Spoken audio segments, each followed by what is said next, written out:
Hey guys, PepperAmmy here. This week we are making a steak pasty for my birthday video instead of a traditional birthday cake like I would normally make. Now, as much as I would love to make a Cornish pasty here in Denmark, swedes, the vegetable, are hard to find and this pasty is not made in Cornwall. So sadly it is not a Cornish pasty for those two reasons. But nonetheless, after being in Denmark for a few years and the whole, virus thing, this is the first time I've had, tasted or smelt a pasty in about 4 or 5 years, and they are super easy to make. Now to start, you will need pastry to hold the filling.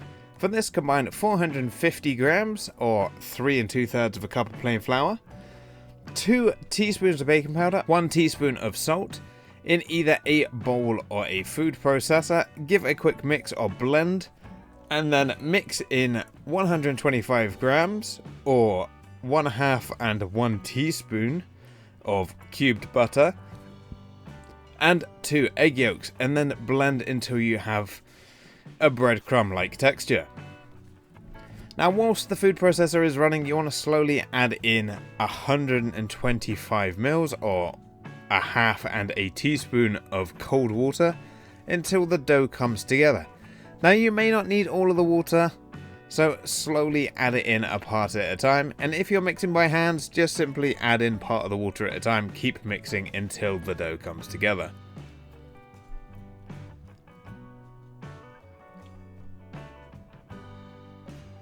Now, once your dough does form into a ball, you want to wrap it in wax paper or cling film and chill for at least an hour to relax the dough and make it a lot easier to roll.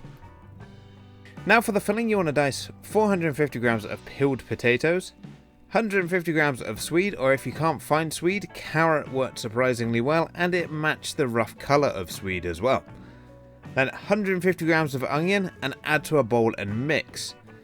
Then for your meat, you want to add 300 grams of beef steak, either skirt or sirloin is best for this recipe, and then add to the vegetables, grind over some fresh pepper and around a teaspoon of salt and mix to coat. Once your pastry has chilled, you want to roll it out to around about 3mm thick. Now, I found it best, as I have a smaller work area, to half my dough before rolling. Now, you can reuse this dough or re-roll this dough, so any scraps placed to a side, don't throw them away. And once you have rolled out your dough, you want to cut it into rounds using a small dish as a stencil that's around 20 centimeters in diameter. And peel away your excess and you should be able to get around 6 pasties from the amount of dough.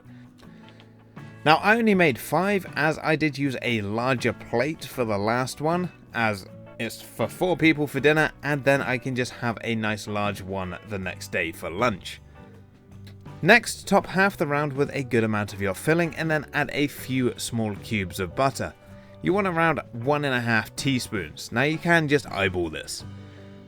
This is just to keep your filling moist whilst cooking and create a kind of steam cooking inside the dough. Then, using a pastry brush, preferably not one of these absolutely horrendous silicone ones that you probably got free from a random item on Amazon, you want to brush some water or some egg wash around the outside and then fold in half. Next comes the fun part, crimping the dough. Now, you can just use a fork to push it together if you want to, but the proper way is to crimp around the outside. For this, you want to gently pull and twist and then fold the edges of the dough. This crimp was actually used to serve as a handle for the Cornish tin miners so they could eat the pasty without getting any of the mining debris on the pasty itself, and then they would just discard. Once crimped, poke 2 small air holes in the top and then place on a baking tray. Now, you can either place it in the fridge and cook later, or if you want to cook now, egg wash the top and then place directly into the oven at 180 degrees Celsius or 350 degrees Fahrenheit, and then bake for 50 minutes until the top is a golden brown. Once cooked, remove from the oven and let cool for around 5 minutes before eating.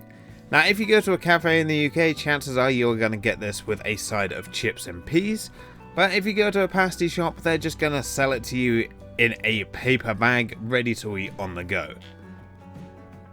And there you have it, a nice peppery steak pasty that has been a long time coming. Now it feels great to make this a wonderful taste of home where I grew up, now living in Denmark. And this video is going live on the 19th of August, so what better way to celebrate my birthday than making one of my favourite all-time foods, and that is of course the pasty. And that wraps up this week's video. I hope you guys enjoyed. If you did, let me know with a like and a comment down below. If you are new here, feel free to subscribe for free weekly cooking content, and I will see you all again next week. Thanks for watching.